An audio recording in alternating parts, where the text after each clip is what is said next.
In short, ang Ilonggo is blessed, no? Whether literally blessed with kwarta or blessed with that beautiful heart, no? Kahit saan, all the way ang Ilonggo. Oo, talented, no? Talented. O kagwapa, ginang kanabuan sa Ilonggo, tanawa na lang ni si Evelyn, pag si Chay, no? No, trademarks ang Ilonggo, ang very positive, no? Very positive outlook, no? Wala na ko at my age. Oo, pero... Hindi, open pa rin.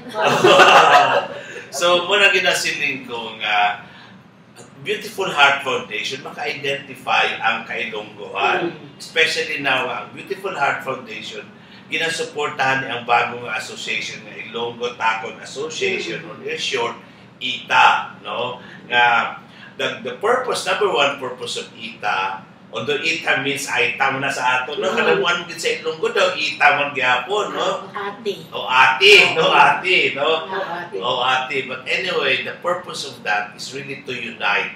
To unite all Ilonggo or Hiligaynon speaking Filipinos, no? From Negros Occidental and the Panay Island, and maybe those Ilonggos who are already Occidental. May Ilonggo ba sa Oriental gali? May May partial gali. Abi pang Oriental, sinibuano na na. Pero ang driver ko, si Linya Doc, ako halin ko sa iya Bais to iya na syudad. Ang Bais kasi, at saka ang Negros at saka Oriental, ang balwarte niya, Mabinay, to Dumaguete, malapit O, naman. dira doon ang balanay nila, mag-combination na sa... Combination na, may Ilonggo at saka Bisaya. Anyway, ng Cebuano. with this Ilonggo Tacon Association, I think daw ma-intensify din ang atong nga daw unity, no? Nga hindi lang taga Bacolod, hindi lang taga Negros Occidental or Negros Island,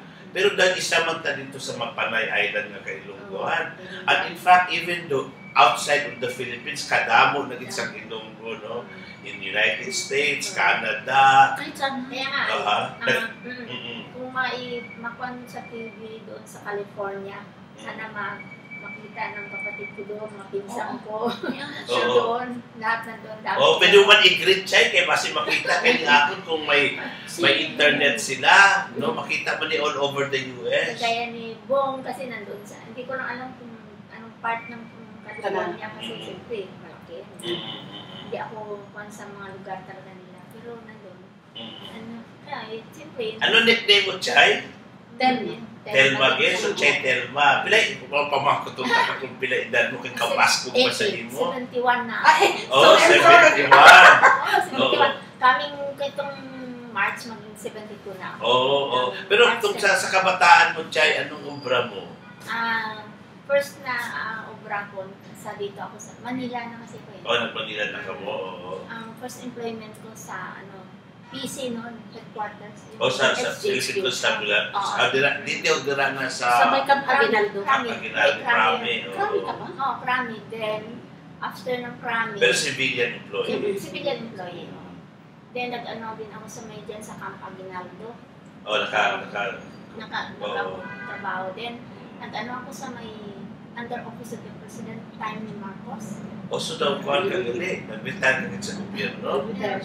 Tapos yung after ng kasi under office of the President, yung Infrastructure Operation Center, doon kami hanggang sana. So si Chetel Magali, kadamo sa network sila, kaya kung Sa time ni Marcos. After that, nag-ano ako sa DND, Department of National Defense. Tsaka na kay Enrile siguro. Oo, parang Enrile. Secure, at saka Enrile. Then, nagkuhan ako sa Baguio, sa PMA. Nag-PMA, may involvement ka pa sa... nag-employ. So, sa Arigali, ang magtabang sa aton sa Ilonggo Tacon na manawag karon sa mga kailongguhan. Na-employ din ako dun sa PMA, sa Baguio. And, very inspiring, no, nga, as young as 71, kadamo sa iya experience, no, sa serbisyo sa gobyerno. Pati din yung bana niya. Ang husband mo, Chay? Husband ko, formerly, nasa Camp Aguinaldo rin. Doon kami nagkita.